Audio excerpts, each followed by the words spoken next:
Explain briefly the major land revenue systems. అంటే British పాలనలో భూమి శిస్తు వ్యవస్థను క్లుప్తంగా వివరిస్తూ ఈ విధానాన్ని రూపొందించడానికి మూల కారణాలను పరిశోధించండి. భారతదేశ సమాజంపై భూమి శిస్తు విధానం ఎలా ప్రభావితం చేసిందో వివరించండి. అది క్వశ్చన్. సో ఇక్కడ 3 పార్ట్స్ ఉన్నాయి ఈ క్వశ్చన్ లో.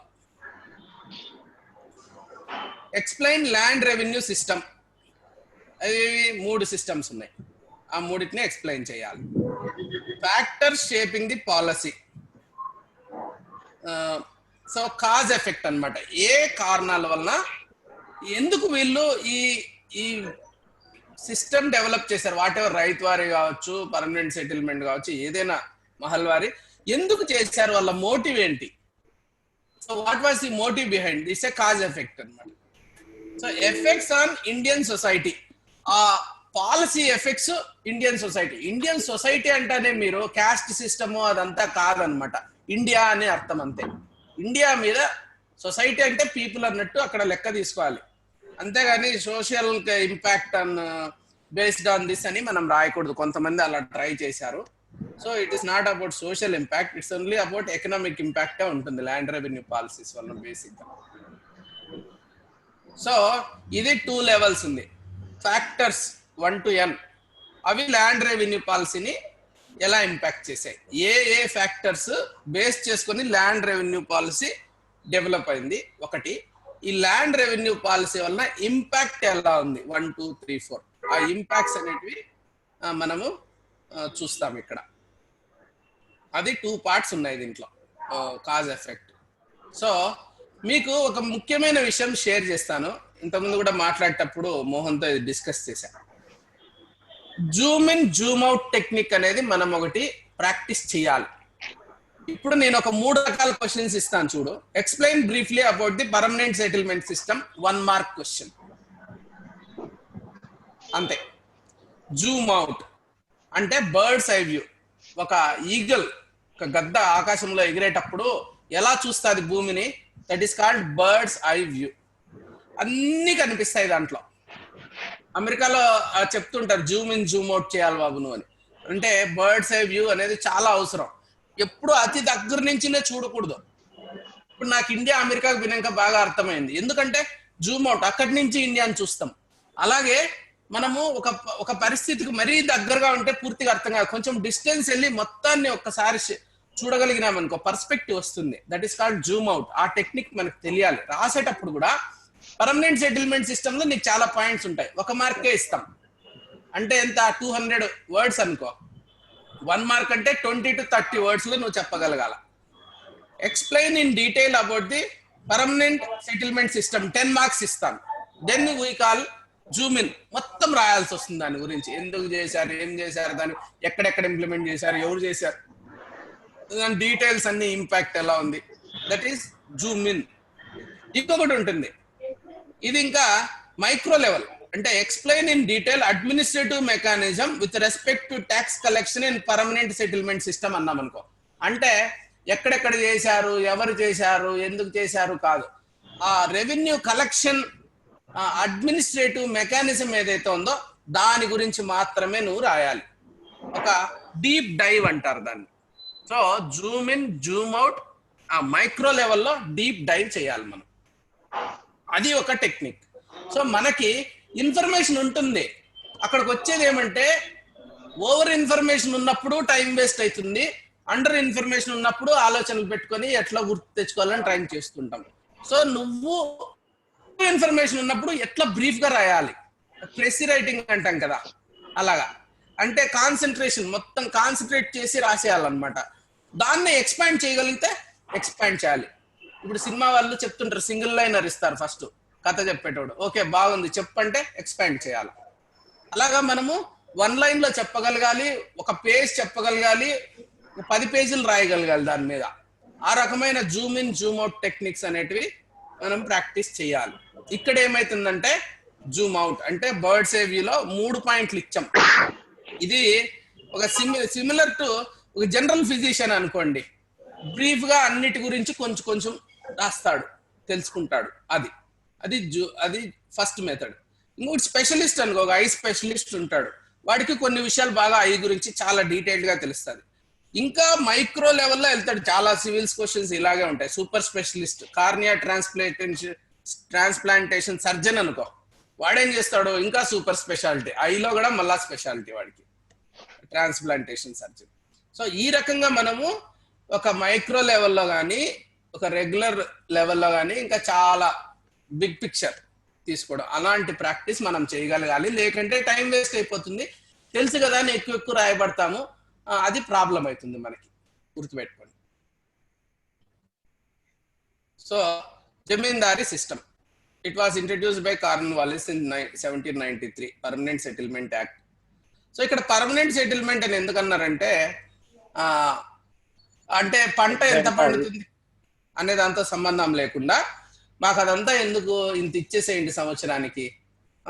మనం కూడా పల్లెల్లో ఇప్పటికే చూస్తుంటాము, కోరుకి ఇచ్చేది గుత్తకి ఇచ్చేది అంటారు మా పల్లెల్లో, అంటారు రాయలసీమలో.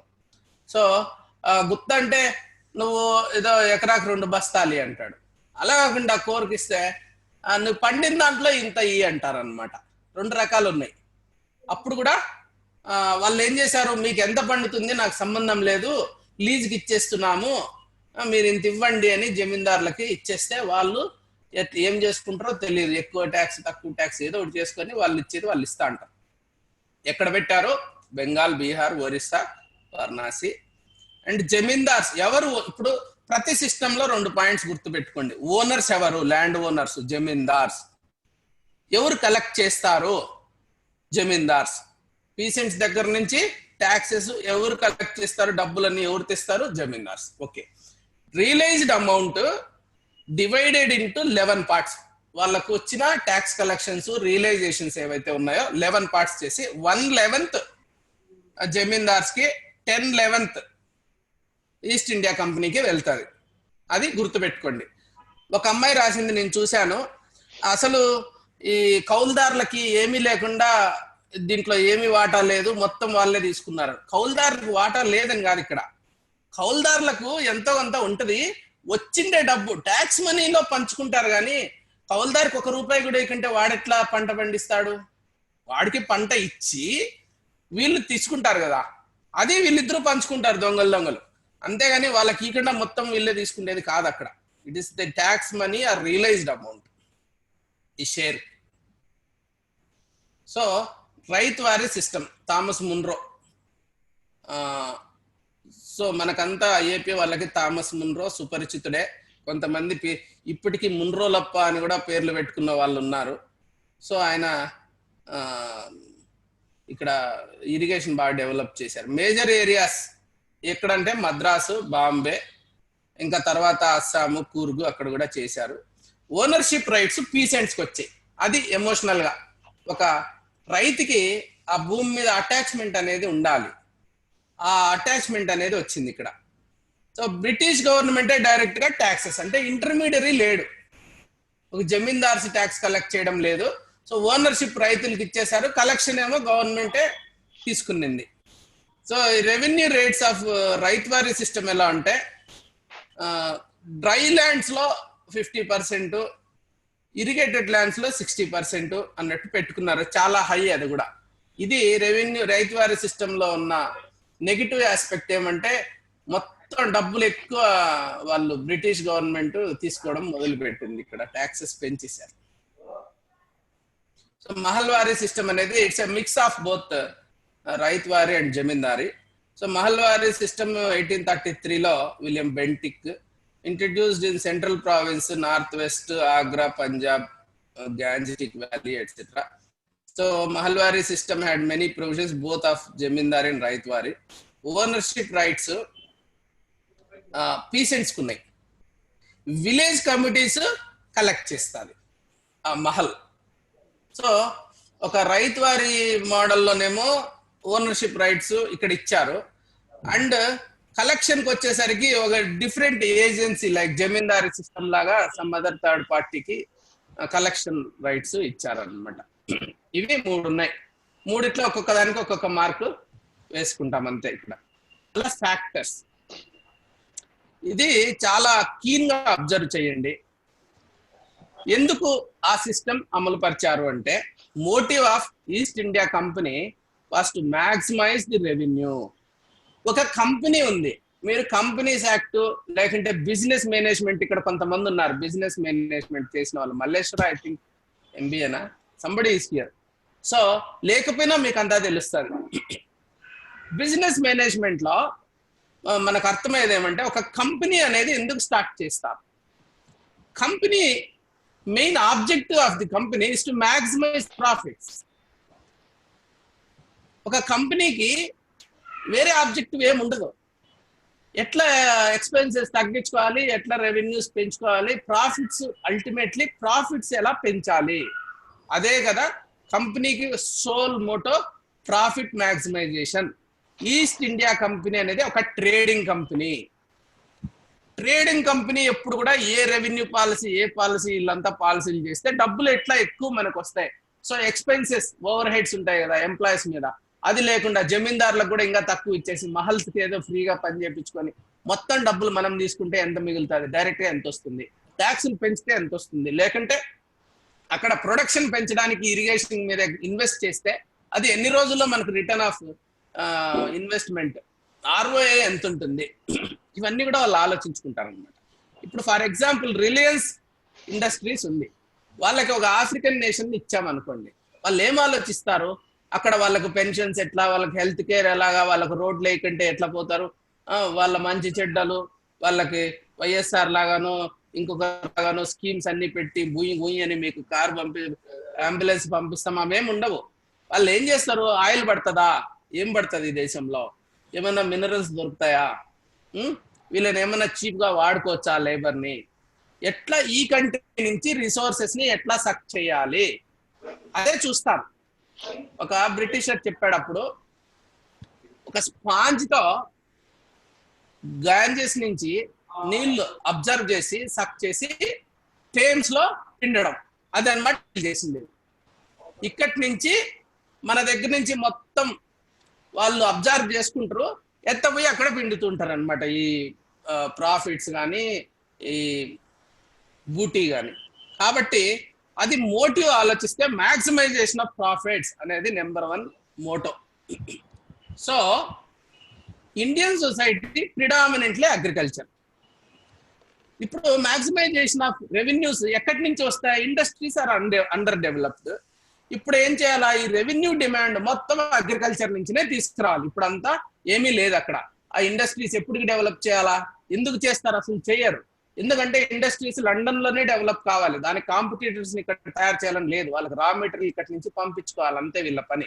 సో అగ్రికల్చర్ అయితేనే వాళ్ళ ఇండస్ట్రీకి మ్యాచ్ అవుతుంది, ఇక్కడ నుంచి రా మెటీరియల్స్ వెళ్తాయి, కాంపిటీషన్ ఉండదు, ఇక్కడ నుంచి రా మెటీరియల్ అవుతుంది. ఇక్కడ ఉన్న ఇండస్ట్రీస్ అన్నిటికీ నడ్డి విరగొట్టేశారు, వస్త్ర పరిశ్రమ కావచ్చు, టెక్స్టైల్ ఇండస్ట్రీ, మరి హ్యాండీక్రాఫ్ట్స్ అన్నిటిని నడ్డి ఇరగొట్టేశారు. కాబట్టి వీళ్ళకి మనము అగ్రికల్చర్ నుంచి డబ్బు సంపాదించాలి. కాబట్టి maximisation of revenue through agriculture and through land revenue policy, అది మోటో వాళ్ళకి. అక్కడి నుంచి it boils down to maximisation of profits, boils down to maximising income from agriculture, అది డ్రైవ్ చేసింది వాళ్ళకి. సో ఇంకొక చిన్న ఫ్యాక్టర్ ఒకటి ఉంది, ఇండైరెక్ట్ ఫ్యాక్టర్, అది క్లాస్ ఆఫ్ లాయల్ పీపుల్. ఈ జమీందార్స్ ఉన్నారు కదా పర్మనెంట్ సెటిల్మెంట్ సిస్టమ్ లో, వాళ్ళని లాయల్ పీపుల్ లాగా వీళ్ళ కోసము పెట్టారు. వాళ్ళు కూడా బ్రిటిష్ గవర్నమెంట్ ఉంటేనే కదా వాళ్ళకు కూడా అంత ల్యాండ్ ఉంటుంది, అంత డబ్బులు వస్తుంటాయి, బాగుంటుంది వాళ్ళ లైఫ్. అది వాళ్ళేం చేశారు, డిఫెండ్ చేస్తారు కంపెనీకి అవసరం వస్తే అని వాళ్ళు సపోర్ట్ చేశారు. అది నిజంగానే వాళ్ళు అనుకున్నట్టే బెంగాల్ అంతా బ్రిటిష్ లాయల్ గా ఉంది. రెబిలియన్ ఆఫ్ 1857 ఎంతసేపు ఈ మరాఠా ల్యాండ్, ఈ గాంజెస్ బెల్ట్, ఇక్కడంతా కొంచెం డిస్టర్బెన్సెస్ వచ్చినాయి, కానీ Bengal was like indirectly with the British. ఎందుకంటే జమీందార్స్ అంతా కూడా మొబిలైజ్ చేసుకొని పీపుల్ ని అక్కడ బ్రిటిష్ కే సపోర్ట్ ఉంటున్నారు. అది ఒక ఫ్యాక్టర్. 3 ఫ్యాక్టర్స్ వచ్చాయి మనకి ఇక్కడ. సో ఈ కాన్సిక్వెన్సెస్ ఏం జరిగాయి, పాపులరైజేషన్ ఆఫ్ రూరల్ ఎకానమీ పూర్తిగా దివాలా తీసేసింది, గ్రామీణ ఆర్థిక వ్యవస్థ పూర్తిగా దివాలా తీసింది. సో ఆబ్సెంటీ ల్యాండ్ లార్డిజం, ఎక్కడో ఉంటాడు అంటే వాడు ఏం చేస్తాడు, వాడు ఇచ్చేస్తున్నాడు అనమాట వాడికి. ఆ రైతు ఉంటే వాడికి ఆ బాధ తెలుస్తుంది. ఆ చెట్లు నీళ్ళు లేవనో ఇంకొకటనో వాడు పట్టించుకుంటాడు. పీసెంట్స్ ని, ల్యాండ్లెస్ లేబరర్ స్థాయికి రైతుల్ని కూలీల స్థాయికి దిగజార్చినారు. సో ఇంకొకటి, ఈ వడ్డీ వ్యాపారులు, మనీ లెండర్స్, వీళ్ళ యొక్క అట్రాసిటీస్, అక్రమాలు, వాళ్ళ యొక్క దౌర్జన్యాలు ఎక్కువైపోయినాయి. అగ్రికల్చర్ ని కమర్షియలైజ్ చేశారు, వ్యాపార పంటల్నే ప్రోత్సహించారు. అది ఒక కాన్సిక్వెన్స్. అందుకే కదా వాళ్ళకి డబ్బులు రావాలి, కమర్షియల్ క్రాప్స్ నుంచి డబ్బులు బాగా వస్తాయి. సో వాళ్ళకి అక్కడ అవసరం, ఇంకొకటి కాటన్ అవసరము, లేకుంటే ఇండిగో అవసరము, ఏది అవసరమో అదంతా కూడా ఇక్కడే తయారు చేయించాలి, రా మెటీరియల్. అదొకటి. దానివల్ల ఏమైపోయింది, కమర్షియలైజేషన్ వల్ల ఫుడ్ స్కేర్సిటీ వచ్చింది. ఫుడ్ స్కేర్సిటీ రావడం వల్ల ఏమైంది, ఫెమైన్స్ వచ్చాయి, క్యాష్ క్రాప్స్ ఎక్కువైనాయి, ఫుడ్ స్కేర్సిటీ వస్తుంది. ఇప్పుడు పంట పొలాలు ఉన్నాయి మనకి అమరావతిలో, ఎత్తపోయి క్యాపిటల్ కడతాము. మనకు అట్లే చేసుకుంటా వస్తే అన్నపూర్ణ ఆంధ్రప్రదేశ్ అన్న పేరు పోయి ఇంకా ఏదో ప్రాబ్లం డిపెండెంట్ అయిపోవచ్చు. అలాగా ఇట్లాంటి నిర్ణయాలు తీసుకుంటూ పోతే వాళ్ళు ఏం చేశారు, కమర్షియలైజ్ చేశారు. సో బాగా ఫెర్టైల్ గా ఫుడ్ క్రాప్స్ పండే చోట కమర్షియల్ క్రాప్స్ వేయడం మొదలు పెట్టారు. సో బెంగాల్ ఫెమైన్ లో 20 నుంచి 30 లక్షల మంది చనిపోయారు 1943లో. ఇదంతా కూడా ఫెమైన్స్. తర్వాత కూడా ఫెమైన్స్ వచ్చాయి. ఇంకా second half of 19th century it has seen many famines. So ఈ వృత్తి పనులు అంటే హ్యాండిక్రాఫ్ట్స్, తర్వాత ఇండస్ట్రీస్, ఇవన్నీ కూడా ఈ అగ్రికల్చర్ అనేది ఎప్పుడైనా చూడండి మీరు, ఎకానమీ గురించి మనం మాట్లాడుకునేటప్పుడు మాన్సూన్ ఎలా ఉంది అనేది చాలా important.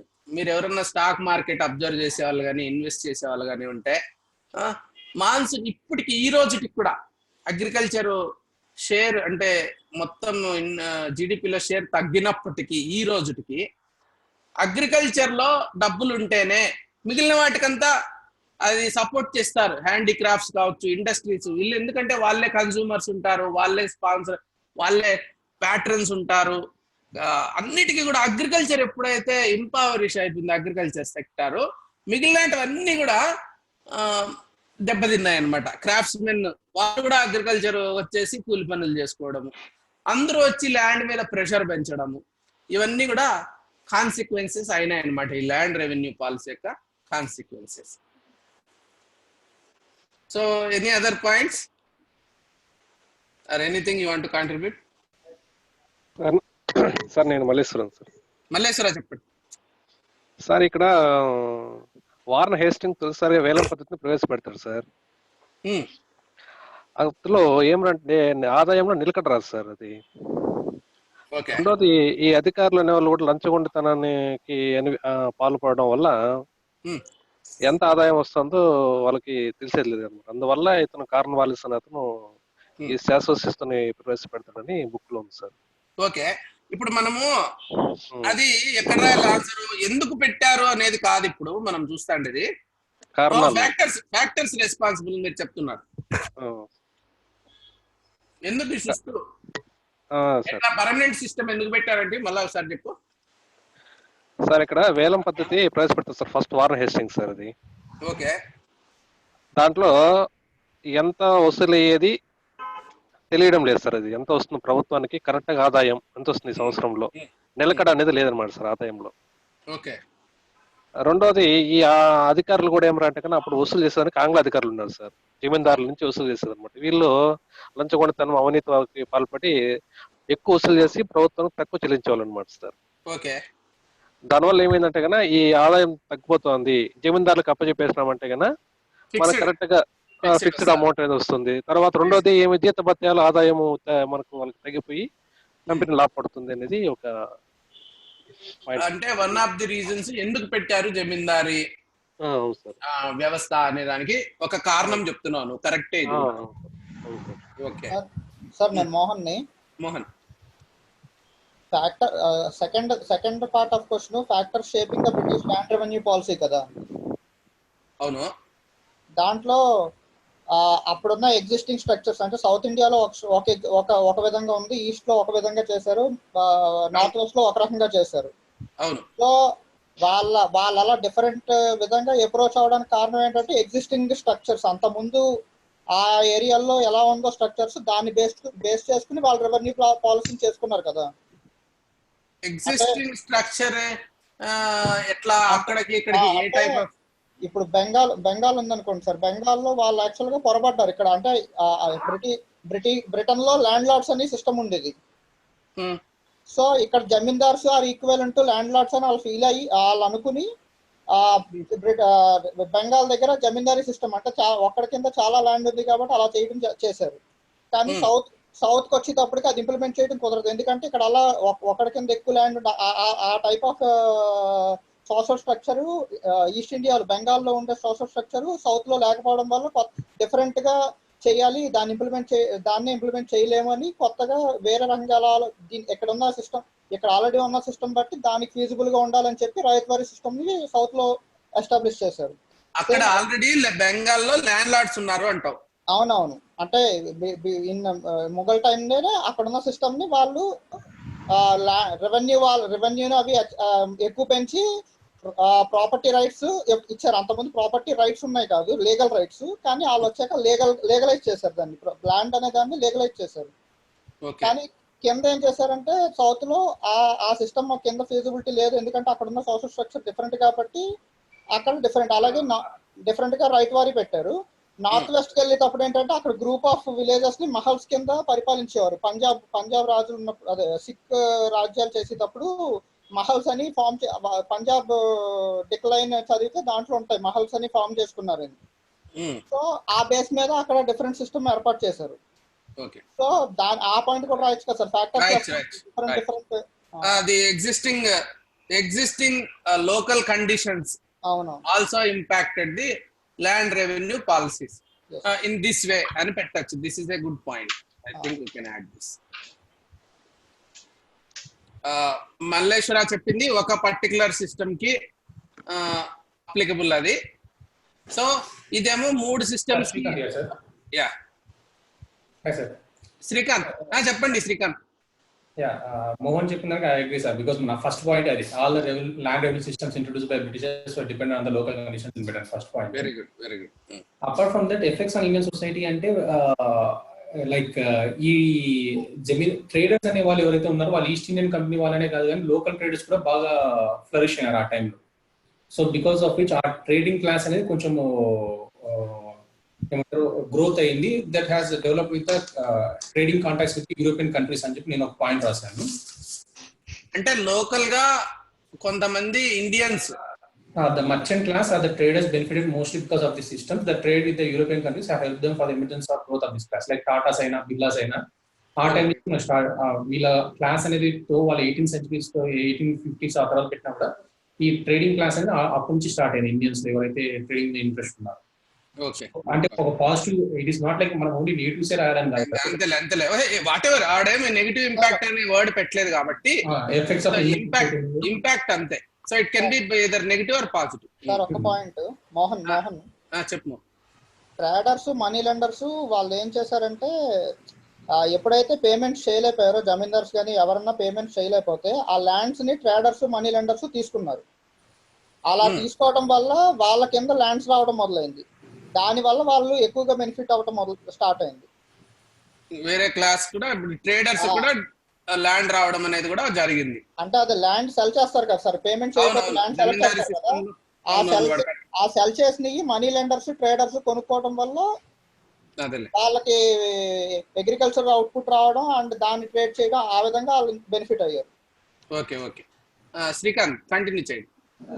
Apart from that like మీరు చెప్పినట్లు అక్కడ ఫెమైన్ అండ్ బెంగాల్ ఫెమైన్ అన్నారు కదా సార్, అలాగే మనకి ఇండిగో రివోల్ట్ కూడా మనం మెన్షన్ చేసుకోవచ్చు. Because it is one of the most important revolt కాబట్టి ఇండిగో ప్లాంటేషన్స్ అన్నిటిని ట్రేడ్ వీళ్ళు ఈస్ట్ ఇండియా బ్రిటిషర్స్ వచ్చేసి ఇండిగో ప్లాంటేషన్స్ చేయమంటారు.